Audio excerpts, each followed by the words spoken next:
Кесар тілігі жоспарлы және шұғыл түрде жасалатын болып екіге бөлінеді. Кесар тілігі нәресте мен оның жолдасын құрсақ қуысы мен жатырды кесу арқылы шығару тәсілі. Егер жүкті әйелдің алғашқы 2 баласы кесар тілігімен алынған болса, онда одан кейінгі сәбилері де осы жолмен дүниеге келеді. Ондай жағдайда жүкті әйелдің ай күні таяғанда ота жасалатын күн алдын ала белгіленіп, ол операциядан бірнеше күн бұрын ауруханаға келіп жатады. Бұл жоспарлы кесар тілігі. Ол төмендегі жағдайларда жасалады.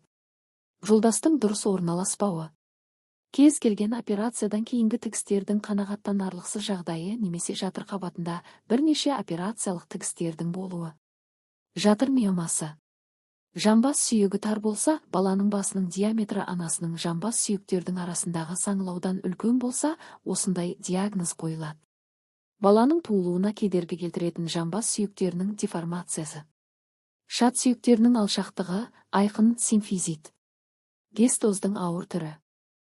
Онкологиялық жүрек қан тамырларының, жүйке жүйесінің, эндокриндік ауруларды. Миопияның ауыр түрі, көздің нашар көруі.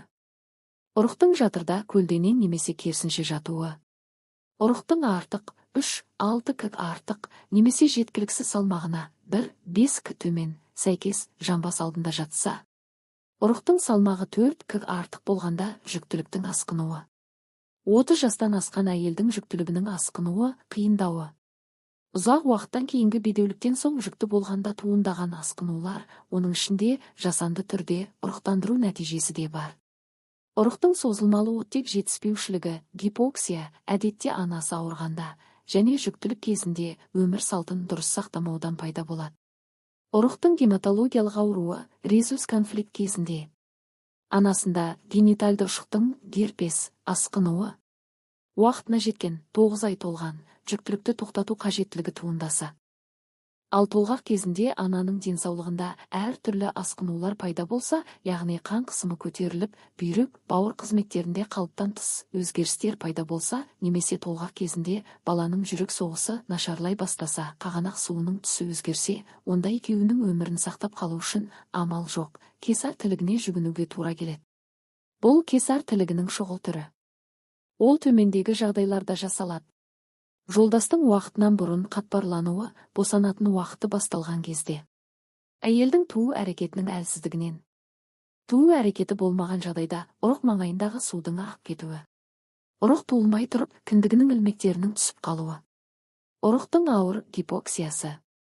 Ұрықтың басының дұрыс орналаспауы, бетімен немесе маңдайымен жатса. Кесар тілігі жасалғаннан кейінгі әйелдің жағдайы.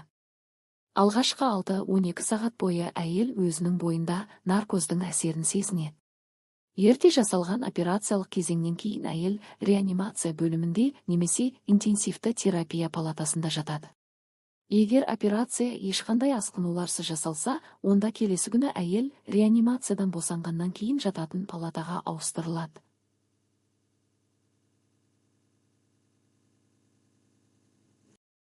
Егер ешқандай қауіп туындамаса, баланы анасымен бірге әдетте 6-7 күні шығарады. Оның алдында 4-5 күндері тігістерін алады. Диета. Алғашқы кездері газдалмаған минералды су ішу керек. Оның лимон шырынын аздап қосуға болады. Екінші тәулікте майсыз сорпа, ботқа, қайнатып пісірілген ет, тәтті шай ішуге болады. Үшінші тәуліктен бастап бала емізген кезде бас тартатын тағамдардан басқасының барлығы ішуге рұқсат беріледі. Үйге келгеннен кейін көбірек демалуға тырысыңыз. Үй шаруасының біразын өздері істей алатындай болса, отбасы мүшелерінен көмек сұраңыз. Қалай дегенде де, отадан кейін біраз уақытқа дейін әлсіздік, шаршау, ауырсыну сезімдері сақталады. Ванна мен маңшағыны қоя тұрып, алғашында душпен ғана шектелген дұрыс. Ваннаға түсуге, жүзуге тек 1-5 айдан кейін ғана рұқсат беріледі. Жыныс қатынасына да 6 аптадан кейін ғана түскен жөн. Сонымен қатар жүктіліктен сақтау жолы туралы дәрігеріңізбен кеңесуді ұмытпаңыз. Кесар тілігінен кейінгі келесі жүктілікті, осы балаңыз бірінші болса, тек 2 жылдан кейін ғана жоспарлай аласыз.